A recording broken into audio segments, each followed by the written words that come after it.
네, 안녕하세요. 이번 시간은 MRI 피직스를 공부하는 시간입니다. 역시 뭐 꼭 알아야 되느냐라고 했을 때 굳이 알 필요는 없지만 그래도 어디 가서 Fast MRI 챌린지를 했다라고 하는데 MRI 뭐예요 하면 대답을 할 수 있어야 되잖아요. 그거를 위한 뭐 길면 5분 내지 10분짜리 교양 수업 정도라고 생각을 합시다. MRI는 다 합쳐 3개의 자기장을 이용해서 영상을 해요. 이게 되게 재밌는 거예요. MRI는 엑스레이나 CT처럼 X선을 쓰지 않아요. 다시 말해서 X선은 몸에 나쁘잖아요. 그리고 폐처럼 뭔가 이렇게 방사선 물질을 주입하지도 않아요. 그냥 자기장만을 이용해서 영상을 합니다. 현재까지 이런 자기장들이 우리 몸에 나쁜 영향을 미친다고 알려진 사실은 없어요. MRI가 지금 대략 40년이 됐는데 알려진 문제가 없다는 것은 아마 없는 것 같아요. 좋아요. 그리고 이제 하나씩 해볼게요. 3가지 종류의 다른 자기장이에요. 굉장히 강한 strong한 마그넷, 그다음에 굉장히 약한 weak한 마그넷, 그 다음에 oscillating 마그넷이라고 내가 이름을 붙여봤어요. 그리고 나서 얘가 여러분 몸에 뭔가를 하잖아요. 여러분 몸을 자성화시켜요. 자석처럼 만들어요. 그리고 MRI에서 나오면 그 자성이 없어지게 되겠죠.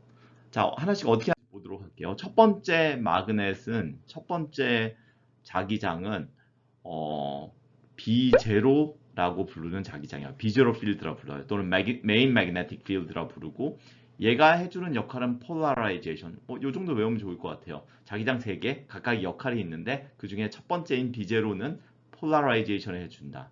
이 폴라라이제이션을 위해서는 굉장히 강력한 자기장이 필요해서 슈퍼 컨덕팅 마그넷이라고 초전도 자기장을 이용합니다.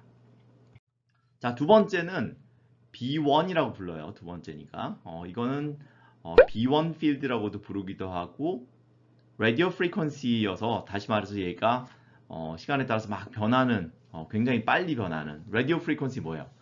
우리가 FM 또는 FM 어디죠? 100MHz 뭐 그 정도 레인지라서 라디오 프리퀀시라고 부릅니다. 몸에 있는 자기장들을 excitation, 자성을, 자기장의 표현은 틀렸네요.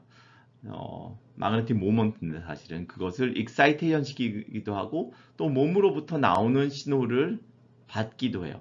그래서 하는 역할은 익사이테이션, 리셉션. 얘가 뭐 하는지 좀 더 구체적으로 볼 거예요. 좀 이따가. 이건 굉장히 약한 신호예요. 지구 자기장보다 더 약한 신호를 아주 짧은 시간 동안 사용합니다. 그리고 시간에 따라서 변하게 줘요. 얘를. 그리고 얘를 발생하고 보내고 받는 거 뭐예요? 이렇게 하는 거. 안테나죠. 그죠? 여기 그림에 있는 게 안테나예요. 또는 MRI에서는 얘를 코일이라고 부르고, 여러분이 데이터셋 얘기를 할 때 우리가 멀티 채널 데이터, 멀티 채널 코일, 뭐 이런 코일 데이터 이런 얘기를 했었는데, 멀티 채널이라고 했을 때 그게 바로 이 코일, 이 안테나의 채널의 개수를 얘기하는 거예요. 여기 오른쪽 그림에 보면은 지금 동그랗게 칼라로 돼 있는 애들이 각각의 코일들, 각각의 안테나고, 이게 사람 뇌에 있는, 사람 머리를 영상화하는 안테나예요. 그 안테나에는 보통은 12개, 많게는 20개, 20개가 아니죠. 많게는 64개의 안테나가 들어가 있어요. 그럼 이렇게 안테나가 있으면 어떻게 돼요? 우리가 신호를 받았을 때 각각 안테나마다 데이터를 받잖아요. 각각 코일마다 데이터를 받게 돼서 우리가 3차원적인 뭐 영상을 얻었을 때, 예를 들어서 256 by 256 by 256짜리 매트릭스에서의 데이터를 얻었어요. 뇌에서. 뇌는 3차원이잖아요. 그죠? 그렇게 받았을 때 실제 우리가 얻어지는 데이터는 256 곱하기 256 곱하기 256 곱하기 32 또는 64 또는 12 그렇게 돼요. 요 마지막이 코일의 개수예요. 또는 채널의 개수라고 불러요. 코일 또는 채널의 개수라고 불러요. 그래서 여러분한테 주어진 데이터를 한번 열어보면, 아직까지 못 받았을 거예요. 받을 거니까 기다리고 있으세요. 이 모든 채널이 합쳐져 있는 다이콤 영상이라든지 아니면 채널 컴바인드 영상이 있고, 또는 채널별 영상이 따로 있어요. 채널별 영상은 데이터가 훨씬 크겠죠. 곱하기 32 또는 그보다 더 큰 숫자가 됩니다.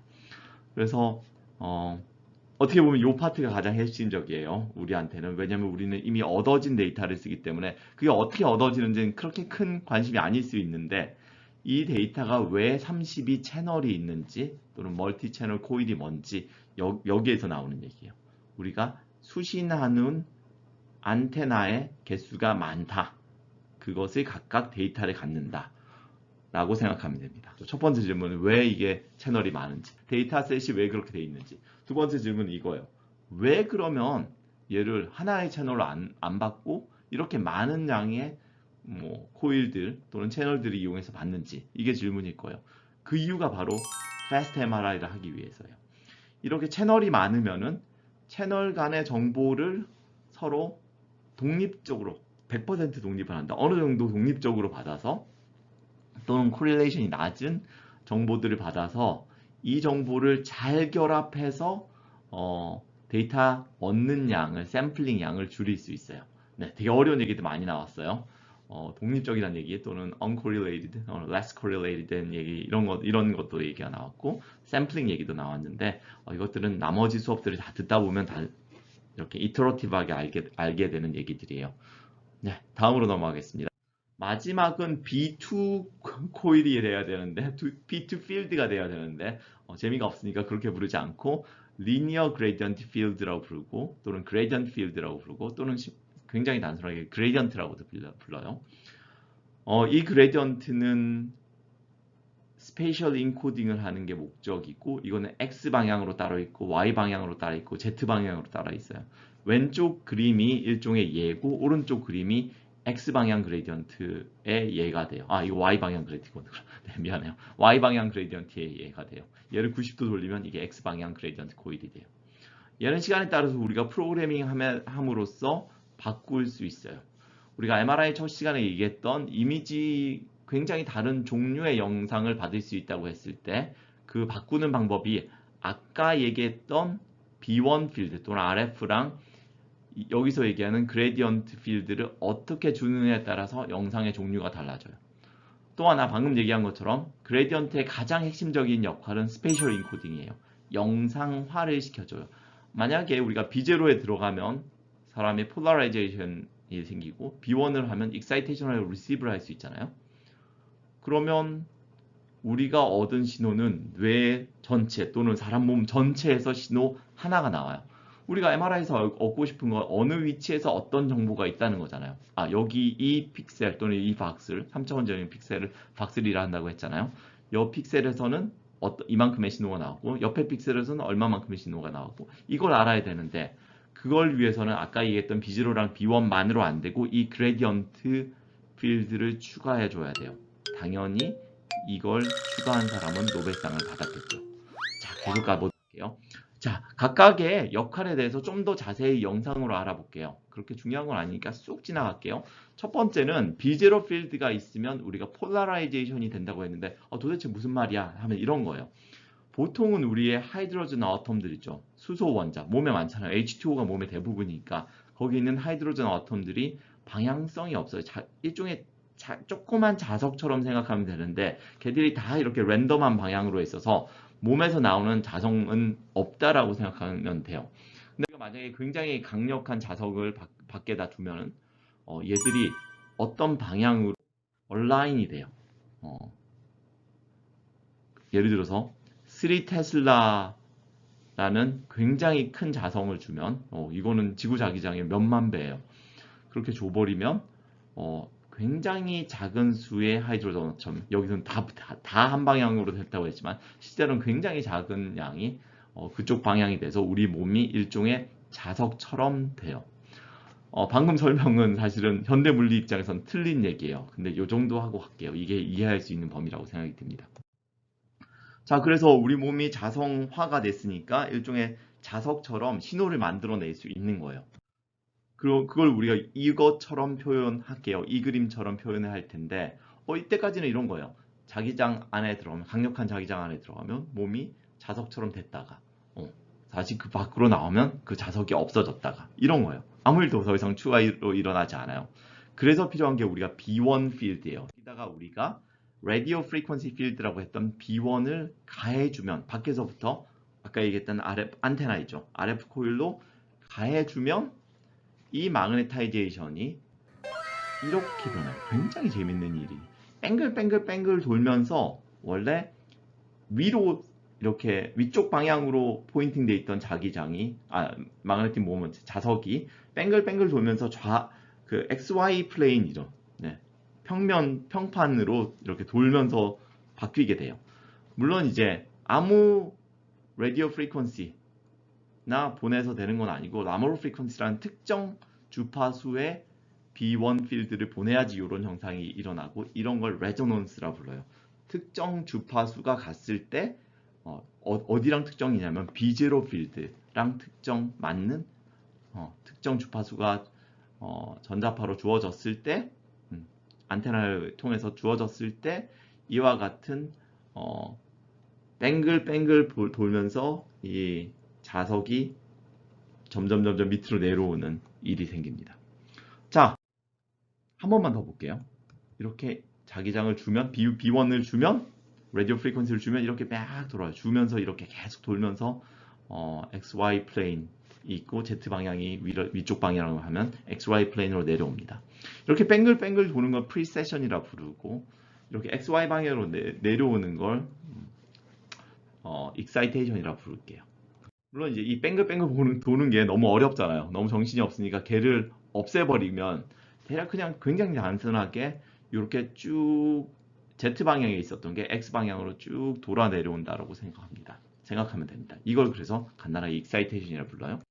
그 다음 과정은 우리가 뱅글뱅글 돌다가 XY 플레인까지 딱 내려온 그 순간 B1을 더 이상 주지 않는다고 할게요. 다시 말해서 B1을 꺼버렸어요. 트랜스미트하는 B1을 꺼버리면 무슨 일이 발생할 것 같아요? 이 뱅글뱅글 돌던 게 결과적으로는 아주 시간이 많이 걸리면 원래 상태대로 돌아가요. 다시 말해서 Z 방향으로 마그네타이제이션이 딱 존재를 해요. 자석이 Z 방향으로 딱 돌아오게 돼요. 근데 그때까지는 시간이 걸리는 거죠. 근데 그때까지 시간이 걸릴 때 그냥 쑥 바로 돌아오지 않을 거 아니에요. 이렇게 뱅글뱅글 도는 게 계속되면서 원래대로 돌아와요. 실제 그림을 한번 보도록 할게요. 이렇게 뱅글뱅글 돌면서 천천히 XY 방향에 있었던 신호들이 점점 줄면서 Z 방향으로 신호가 증가해요. 물론 이러는 동안 이게 어디서 일어나요? 이렇게 뱅글뱅글 돌면서 원래대로 돌아오는 거. 이게 우리 몸 안에서 일어나는 거예요. 우리 몸 안에 있는 수소 원자들이 일종의 자석처럼 된 다음에 걔가 뱅글뱅글 돌면서 이렇게 원래대로 신호가 점점 줄어들면서 돌아와요. 없어져 버려요. 신호가 점점. 그러면 이걸 우리가 받을 수 있어요. 이 RF 코일이. 우리가 RF 코일은 신호를 트랜스미트 하기도 하고 신호를 리시브 하기도 해요. 그랬을 때 이 리시브도 가능해요. 신호가. 다시 말해 우리 몸에서 나오는 신호를 받을 수 있는 거죠. 그러면 우리 몸에 있는 특정 정보들을 얻어낼 수 있을 거잖아요. 그게 MRI 기본적인 방식이에요. 자, 뱅글뱅글 도는 거 너무 복잡하니까 얘를 그냥 뱅글 도는 거 없애버리고 보면 이런 식으로 돌아와요. XY가 빨리 줄고 또는 X방향에 있었던 자석 신호가 빨리 없어지고 Z방향으로 돌아오는 신호가 더 천천히 돌아와요.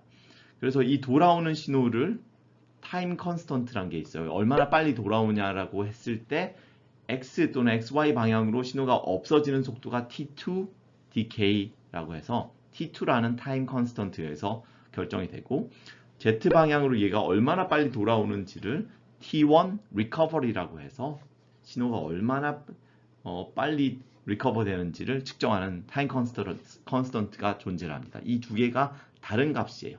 더 재밌는 거는 이 T1 값, T2 값이 물질에 따라서 달라요. 예를 들어서 뇌에 있는 그레이 매러, 화이트 매러. 이게 그레이 매러가 이제 회백질이라고 해서 뇌의 그 끝부분에, 옆부분에, 바깥 부분에 있는 약간 진한 색깔의 영역이라서 그레이 매러라 부르고 내부에 좀 있는 게 화이트 매터라고 해서 얘는 백질이라고 불러요. 이런 물질마다 또는 그 물질 내부에서도 그 물질의 구성에 따라서 이 T1 값하고 T2 값이 달라서 그 말은 뭐예요? 우리가 이미징을 할 수 있다면 이 T1 값 또는 T2 값으로 영상을 구분해낼 수, 영역별로 이쪽은 그레이 매터, 이쪽은 화이트 매터 이렇게 구분을 할 수 있다는 얘기가 되겠죠.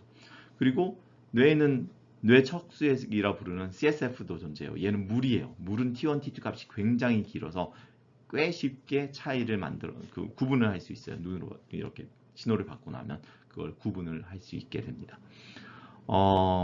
참고로 뉴로사이언스에 관심 있는 사람들은 그레이 매터는 뉴런들의 셀 바디가 존재하는 것이고 화이트 매터는 엑손들이 존재하는 거예요. 엑손이 뭐죠? 전기 다발이죠. 그죠? 전기 신호가 어떻게 연결되어 있는지는 화이트 매터를 통해서 알 수 있고 뉴러널 액티비티를 통해서 브레인 액티비티를 볼 때는 그레이 매터를 보게 되겠죠.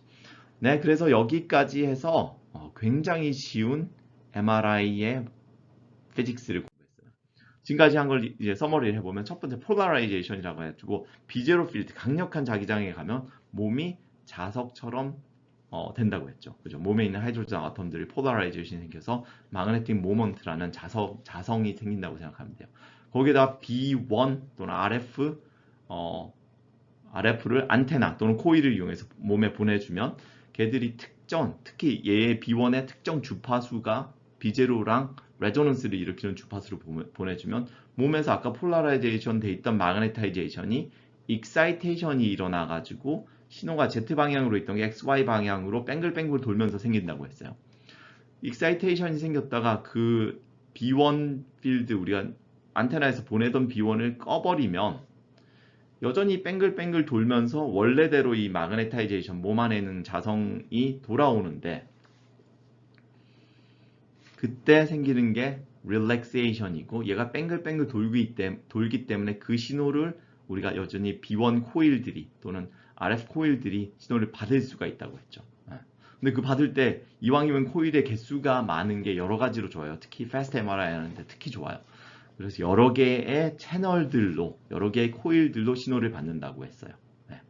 그리고 이렇게 원래대로 신호가 돌아온다고 했고 그 돌아올 때 타임 컨스턴트가 T1, T2 두 개가 있어서 요게 물질마다 달라서 우리가 뇌에 영상을 했을 때, 아직 영상을 어떻게 하는지 얘기 안 했죠. 우리 그레디언트 어떻게 쓰는지 얘기 안 했잖아요. 너무 어려워서 다음 시간에 하도록 할게요. 그랬을 때 요 T1, T2 값으로 영상을 하면 구분이 가능하다. 네, 여기까지 하고 우리 다음 시간에 이미징을 어떻게 하는지 간단하게 설명을 할게요. 굉장히 어려운데 그냥 컨셉추얼하게 설명하도록 하겠습니다. 자, 그럼 오늘 수업은 여기까지 하겠습니다. 자, 해피 챌린지.